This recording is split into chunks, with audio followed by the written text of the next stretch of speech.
You see, this is why we leave school early. This is why we leave work early. This is why we stop whatever we're doing to just watch the Champions League. There's just something about the Champions League that's just great. Teams you want to see play against each other, playing against each other, it's awesome. So this like Napoli Real Madrid game, oh, it was awesome. I had to go back and watch it. Like I literally went back and watched the full match after I got home. Um, Man, I'm no professional, but like I still have a lot of things to say about this. So, like as you can see from the statistics, I actually put them up on the screen. Like pretty even game. Both teams like had their chances. Real Madrid dominated most of the first half, but Napoli were able to score, and then Real Madrid answered back twice. And in the second half, Napoli like dominated like a majority of that second half, but Real Madrid was still able to win. But like just some things I want to talk about. So, like, Napoli's first goal is courtesy of a vintage. This is vintage Kepa. This is vintage Kepa. This is why Chelsea were like, have him. I don't even care if it's on loan. Like, we don't care about the investment we made in him. Just get him out of here. We literally could make a montage. Hold on. I'm sure he's a nice dude. I'm sure he's a nice fella. But bro, I'm pretty sure we can make a montage of the amount of crosses Kepa's went out to go and get, but missed, but led to goals all the time. And like I saw this and I was like, man, is this like the 20th? I see that. I feel like I see this all the time. And like if we're talking about like top 5 leagues, like the top level of football, he has to be like the worst goalkeeper at set pieces. I don't think I've ever seen like a worse goalkeeper at set pieces. It's either this or like something with the ball at his feet, can't pass it, messes it up. Why he doesn't start for the Spain national squad? Like, I saw that and I was like, yeah, whatever. That's fucking vintage him. And then, man, we're gonna be talking about Jude Bellingham, or as the commentators called him when I was watching on the Zone, the leader of men. That's what they called him, the leader of men. This guy is absolutely absurd. I'm telling you guys stuff you already know, but like, bro, one of the few players I feel like over the years, if we look about it, I think Ronaldo, his transfer to Real Madrid was under 100 million, but has to be one of 2-3 players where like the over $100 million price tag was like actually valid. Like we could all agree, like this price tag is worth it. Not only for what you're getting right now, it's not like Chelsea where they spent 100 million for potential in the future. Like this guy is the right now and the future. He's literally going to be the future Madrid captain. Like he is that guy, bro. And just like watching him play, like even when I watch him play for England in like the World Cup, even though England didn't win, like I could just see this guy's different gravy. He's one of those people you watch, and even if you don't watch soccer, like you could see he's just moving different than everyone else. Even the way he is off the ball, like him just jogging, he just looks so elegant. Like he looks like he's just striding, gliding.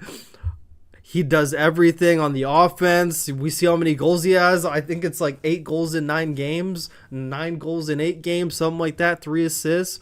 Like he's a midfielder, putting up striker numbers. Like he has more goals than Chelsea does. He's a midfielder. He's not even a striker. My team, Chelsea, has more goals than all of us. Ridiculous. Absolutely ridiculous. He's the reason why they scored the first, and he made the second goal himself. I think it was Di Lorenzo in his own half was just did a horrible pass. Probably didn't think Jude was going to get there. But now that I'm thinking about it, like Jude's a big boy, like pretty tall guy. And I'm thinking like if it was Vinny and Jude's spot, Vinny probably wouldn't be able to get to that because Jude just intercepted it with like his toe. And I'm like, it's because he's fucking tall as shit.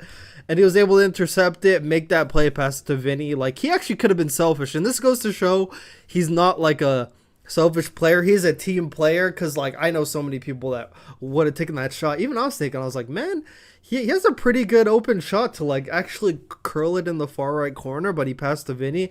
And, like, even Vinny's goal, like, it's such, like, it looks like such a simple goal. But, like, even just watching it, like that first touch on his right to like open it up to get the shot off has to be absolutely perfect. Like if he over touches it, that defender gets it. Like he touched it the perfect amount, and like his feet are so fast, so he touch it, boom, boom. Like a lot of players can't do that. Like, like I love Grealish, I love Grealish to death, but I don't think Grealish is doing that at all. So that goal was awesome.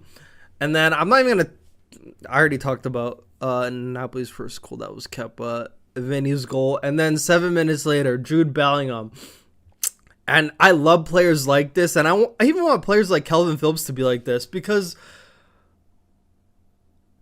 like I like players, especially in the midfield. I feel like if you're a midfielder, like you can't be scared of like receiving the ball. You should be one of those players. Like I see Rodri, I see Jude, Kevin, like so many players, like give me the ball. Like whenever someone in his half has it, like give me it, I'll do something with it. Modric does it, like always asking for the ball. Jude always wants it. He's not one of those players like I see Calvin Phillips do all the time, and like I think that's also like a big difference between him and Rodri is Rodri commands that midfield. Like he always wants it from the defenders. The defenders always look for him. He's always open for it. He's always looking for it. He always wants it so he could like grab it, turn, whatever. So many times I see Calvin wants it more like in wants it more when he's like free in areas, but like Rodri wants it even in like small spaces with people around him, and Pep loves players like that. Like I remember watching a video, like, I hate it when you don't want the ball. Like, I want you to want the ball. And, like, Jude is, like, the perfect player for this. Like, he wants the ball. He's the connection between midfield and defense and offense. Like, he's, like, that guy in the middle. He has the freedom to go up, but he still comes back. He's not one of those players that only likes to go up and, like, stay up and not really do defensive work. We see him in the back making tackles. I even saw at some point in the game after like Napoli messed up a corner, he's talking to the defense, telling him to calm down. You know, he's like already showing captain tendencies as a young player. Like, and like the commentator even said, old head on young shoulders. Like this guy is the guy. And like the way he scored this goal, he receives it at half. He dribbles through, passes, dekes out, scores. This is something like, you could say I'm armchair quarterbacking this, but like there's a lot of times I see players get the ball, and I've even seen memes on this, like attackers back then and attackers these days, and it was showing like the players back then were not afraid of like taking people on, making moves going forward, and then it showed like the players from this day, like they take the ball, they're like, fuck, pass it back. Like he's always looking to go forward. He goes back if there's no options, but like I love seeing that, because like there's so many times there's open spaces. I'm like, bro, just attack, draw people in, make a play. But a lot of players get the ball and they pass back. Jude did everything I've been thinking about. This is shit we even do in FIFA. Like we get the ball, we see an open space, we're going. Like he was a FIFA player. Like he was an FC24 player. Like, just took the ball, saw the open space, didn't see the open space, go like, I might lose the ball, pass it back. Took the ball, kept going. It was awesome.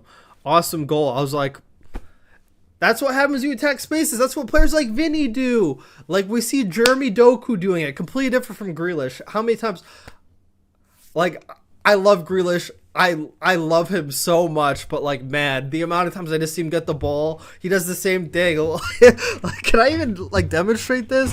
He does the thing with like his right foot. He goes like this, and then he like cuts back, and then he passes it back. Like he does the and then passes it back. I'm just like, come on, man! Like try to make a play, and like. Obviously, you could say that was like probably something like Pep put in him, but like, then why is Jeremy Doku like going at people? Anyways, getting sidetracked, but like, Jude is that guy. Offense, defense, makes interceptions, helps on the defensive end, helps on the offensive end. He literally does it all. He's Real Madrid's star player, and where would they be without him right now? I'm like, damn, and like.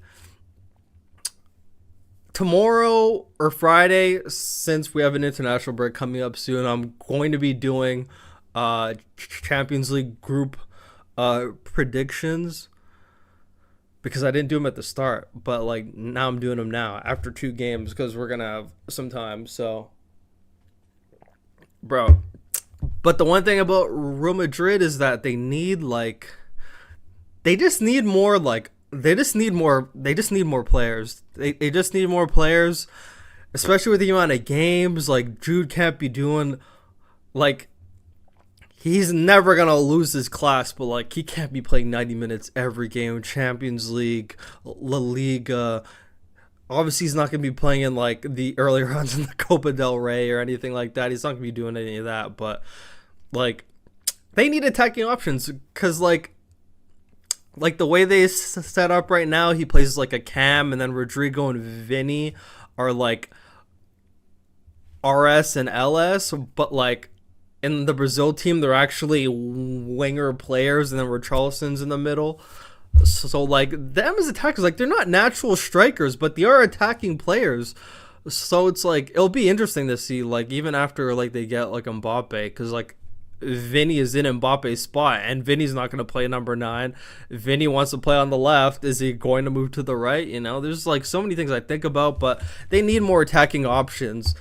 It'd be nice if they had a focal number 9. Like I think Jude would play very well off of focal number 9, and then in the midfield, instead of having 3 behind Jude, there could be 2, and there could be maybe another one forward or something like that. Like they could figure out something like that. But like I think to be even more dominant, if there's like a focal point, because Jude is that focal point. He's like Cam, and he goes in the middle while Rodrigo and Vinny are on his left and his right. Like imagine if there's like a Benzema there. Imagine Benzema with Jude, bro. That would be crazy. God, I'm just freaking sidetracking. But anyways, yeah. So then, like, Real Madrid goes in the half up 2-1. Second half, Napoli like dominated, had possession, had all this, had all that. But then Real Madrid just has like that Champions League pedigree. This is literally what they play for. Obviously, they care about La Liga. You know, they want to win everything. But like, you could tell they prioritize Champions League over everything. You know, and yeah. But like, Valverde like just hit that rocket, bounced off the back of the goalkeeper's head. Really, nothing you could do about that. But this game was like everything we expected. I'm expecting even more. Maybe at the Bernabeu. I was actually expecting. This will probably be a higher scoring game than the return at the Bernabeu, honestly, because I was expecting Napoli to come out flying. Nacho did a really good job, actually, of like stopping Osimhen, but Osimhen had his chances. There were a lot of close chances, but Nacho actually did a very good job with him. I thought it was going to be Rudiger on him because like I saw in the first minute of the game, like Osimhen had the ball like down on like the right side. I saw Rudiger just sprinting at him. I was like, oh no, like he's gonna be with them all game. But Nacho did a very good job. They stopped him from scoring, and that penalty, gosh, like I feel like I complain about this too much, but like I didn't even post the video when I complained about the Eriksen handball in like the Man U Bayern game last week. Like so many examples like this. Like so this penalty. What is he supposed to do? What is Nacho supposed to do? And I'm just mind blown by these referees. I'm mind blown by just like the whole, like, by the whole officiating association of FIFA. Like, bro, there is no way these should be handballs, bro. Like, where are Nacho's hands supposed to be, bro? Where are they supposed to be? He is sliding in to make a tackle. Do you slide in with your hands behind your back? Then you have no balance on the ground. Like, how are you supposed to slide without your hands being like? And point blank, Osimhen like it's crossing the ball like point blank. Hits his arm. It's a penalty. And I'm like, how is it taking the VAR room like half an hour to like go back and forth on this? And then they call the referee to go look at it. I'm like, what is there to look at? You can't even defend anymore. Like, you literally can't defend anymore. He is literally making a slide tackle and literally from 0.5 feet away kicks the ball into his hand. We've seen so many examples of this, like when an attacker's crossing the ball, like the defender's like defending. Defender has his arms like this. Like, come on, bro. Like back in the day when they taught you how to defend, you weren't defending like this the whole time. You know, you don't go like that. You're defending. You know, like your hands are naturally like this, and then the offense guy just kicks the ball against your arm. It's a penalty. How is that fair? How is that fair? How are these actual rules? And that just ruined the game for me. Even the commentators were like, bro, like, and you even see Carlo, like, you even see Jude, like, talking to Aussie man as they're waiting for, like, the VAR to talk. And he's like, wow, they're looking at it for handball. Like, he didn't even know at first. And he saw it and he's like, wow, are you serious? Like, that was absurd. That was absolutely absurd. But, oh, man, like, I just hate penalty. Because that stuff could change the game. Like, if Real Madrid didn't score, like, that third goal, like, then you look back at the penalty and you're like, bro, they just got robbed of 2 points. But we're going to be seeing that a lot more, too. Like, a lot more. That basically teaches teams, like, just draw the defender to the line, just kick it against his hand. Like, that's what players are probably being taught now. Just kick it against his hand. Like, it's handball. Like, that's not fair. That's not fair. Like, that's literally not fair. But Real Madrid got the 3 points.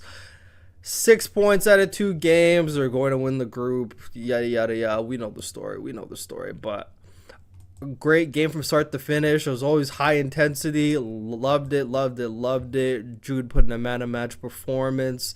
But yeah, Real Madrid's going to have to do some shopping in January. And also, Kepa, bro. I'm convinced this will... I mean... If this was an odd on like a fucking gambling website, like the odds would probably be like very low. No, very high that he makes another mistake. Like it would be like a 1.08 return on if Kepa makes another mistake in the Champions League going forward. Like, bro, I think teams are gonna like really take advantage of like set pieces on Kepa, and I feel some mistakes coming from him that may cost Real Madrid down the line. Like, he's not that goalkeeper. He's nothing like Courtois. Like, he's not that goalkeeper you want in, like, the very clutch moments. Because Courtois, like, saved them a lot, like, the past couple of seasons in the Champions League. And I don't think... I do not think Kepa's on that level. But God bless him. Hopefully he figures it out.